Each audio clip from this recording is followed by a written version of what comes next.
My dear mamma will be home directly from the village where she has been shopping. I will make her a refreshing cup of tea. Mid pleasures and palaces wherever we roam, be it ever so humble, there's no place like home. Mary, will you please refrain from singing, dear? Certainly, mamma. What is the matter? You look upset. I am upset, Mary. Is it one of your headaches, mamma? Not a headache. Would that if it were only one of my headaches.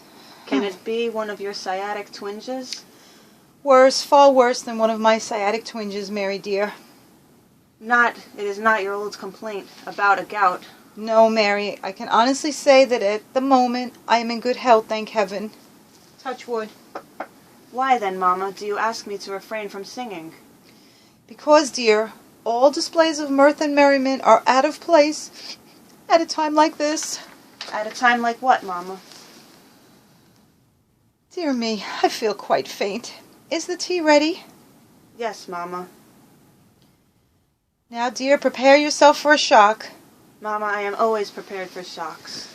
I have been informed in the village that old Mr. Middleton has passed away. But, mamma, how can Mr. Middleton's death affect you and me?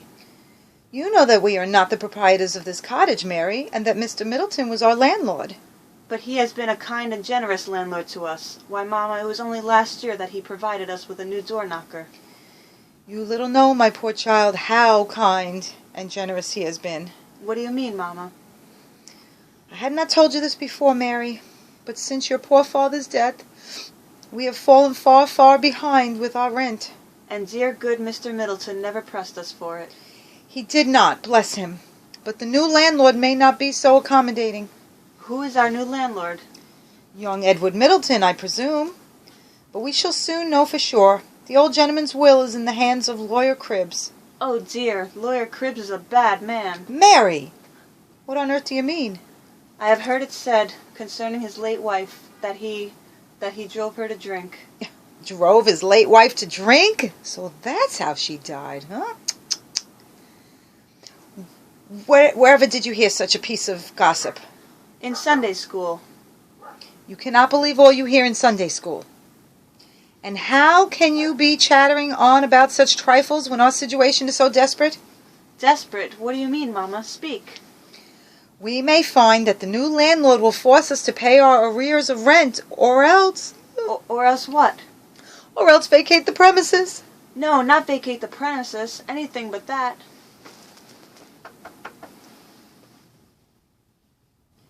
Oh, a visitor. Quick, Mary, clear the table. But, mamma, if we leave this cottage, where can we go?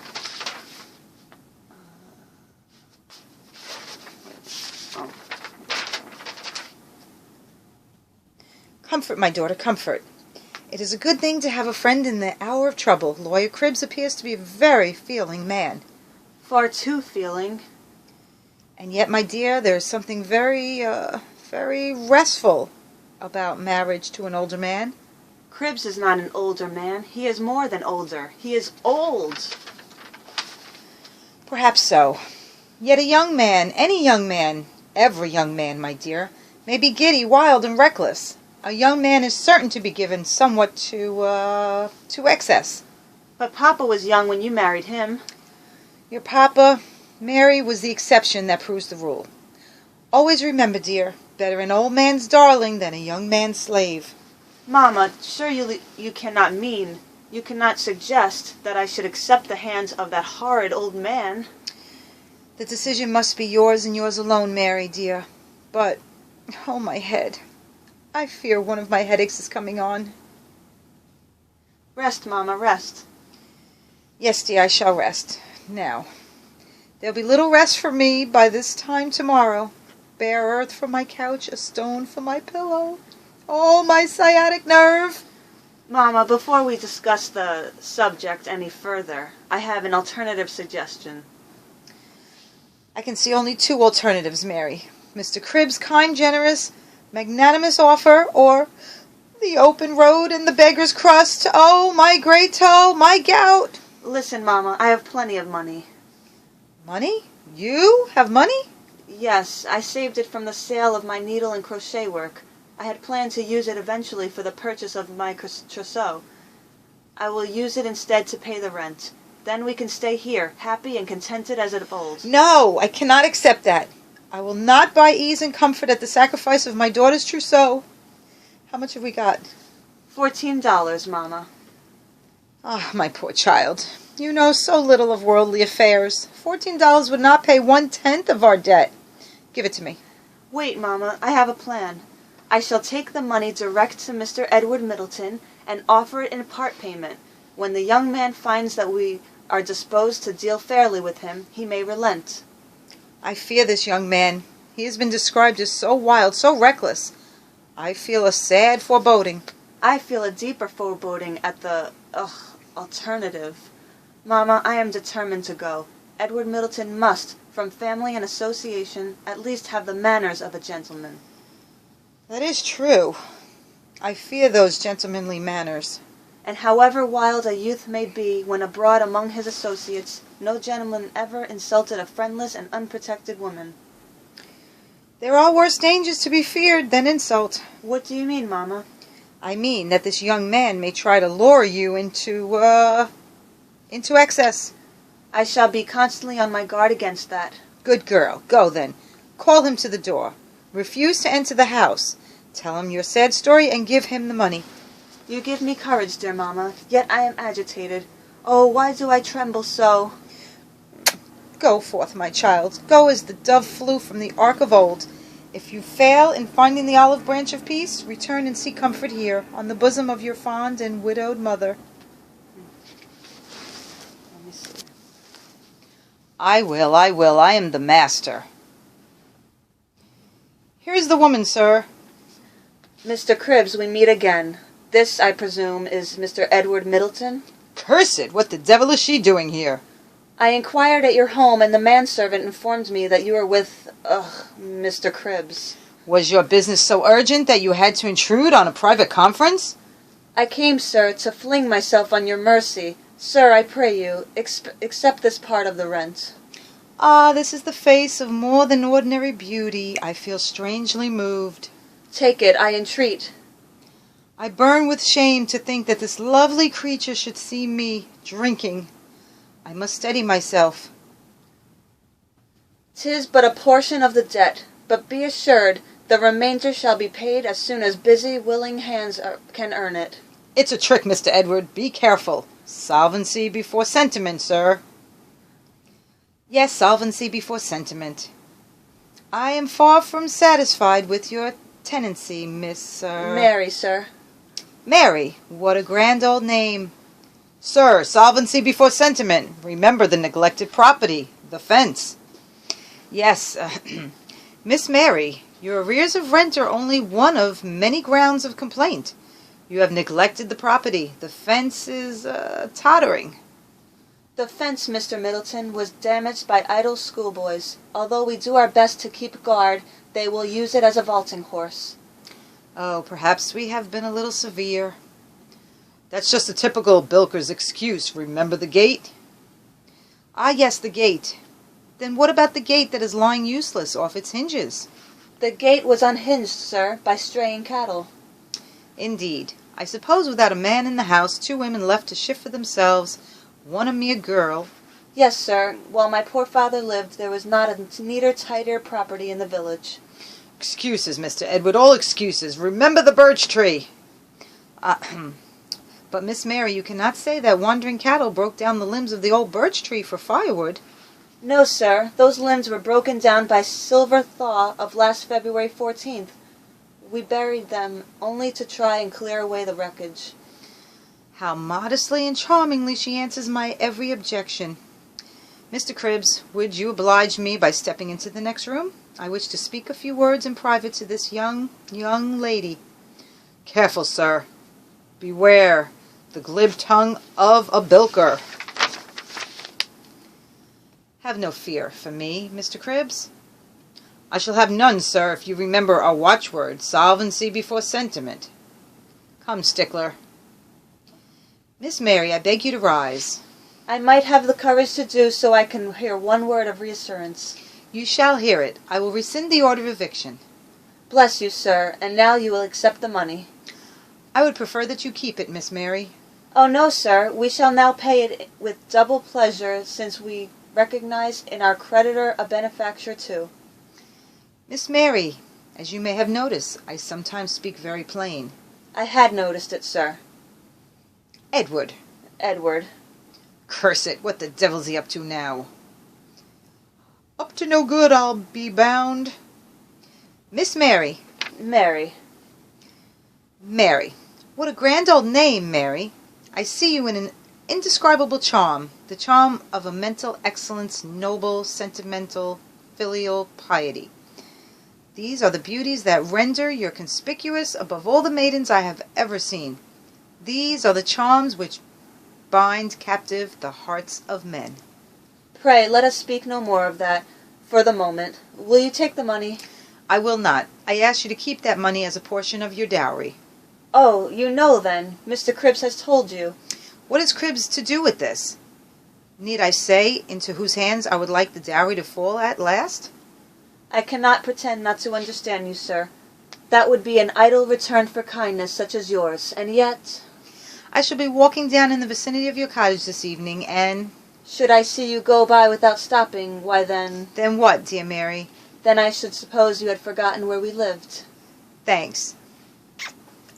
Ah, little did I think that dear old cottage should be regarded as a casket, invaluable for the jewel it contained.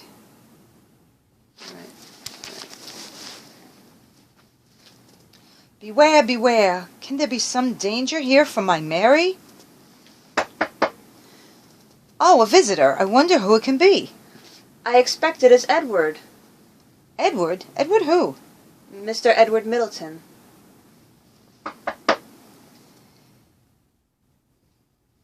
Tell me, why would Mr. Edward Middleton be calling here?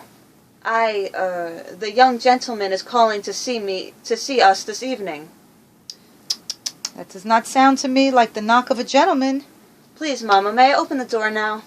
Very well, Mary. Mr. Cribbs! Good evening, ladies. Good evening, Mr. Cribbs. Won't you step inside?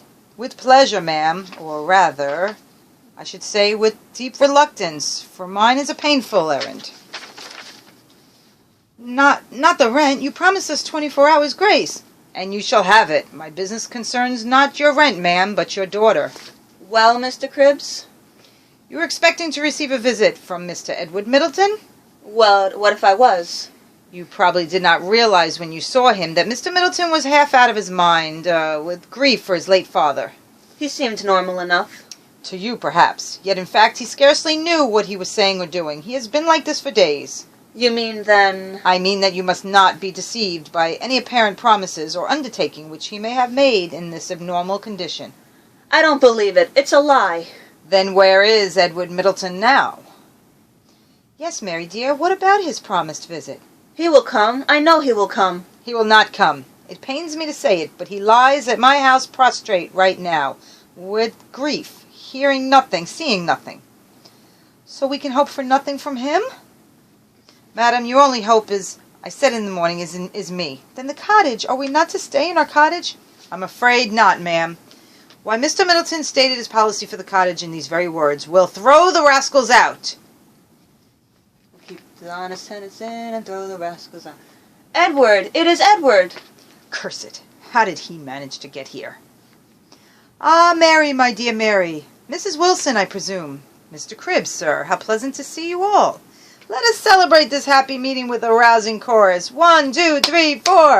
We'll keep the honest tenants in and throw the rascals out. Stickler, what's the meaning of this? I tried to restrain him, sir, but he would insist on coming out. It was a case of force, Mr. Cribbs. He's bigger than me. Bah, you fool! Edward, is it true then, as Mr. Cribbs says, that you have hardened your heart again, and that we must leave the cottage after all? Poor old Cribbs, ladies. A wonderful fellow, hard worker, honest as the day is long, but between you and me, he's a little stupid. It takes him a long time to grasp an idea. I told him twice if I told him once. We'll keep the honest tenants in. That's you, Mary, and you, Mrs. Wilson. And now, Mrs. Wilson, to business. I have the honor, ma'am, formally, beg leave to have the honor of asking your permission to, where was I? You're on the point of committing a grave indiscretion, Mr. Edward. Stickler, take him home again. Come along now, Mr. Middleton, sir. Come back to the house and lie down. No, not until I receive an answer. Mrs. Wilson, I seek your daughter's hand in matrimony. This is rather sudden, Mr. Middleton. Perhaps you would give me a little time, to consider. Certainly, ma'am. Take plenty of time. 5 minutes, if you wish. Oh, Stickler, my dear fellow, help me outside, if you please.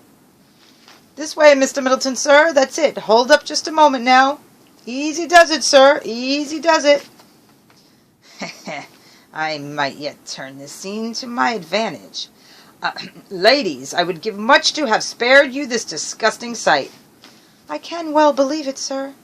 I feel not disgust, but pity at the sight of Edward's illness.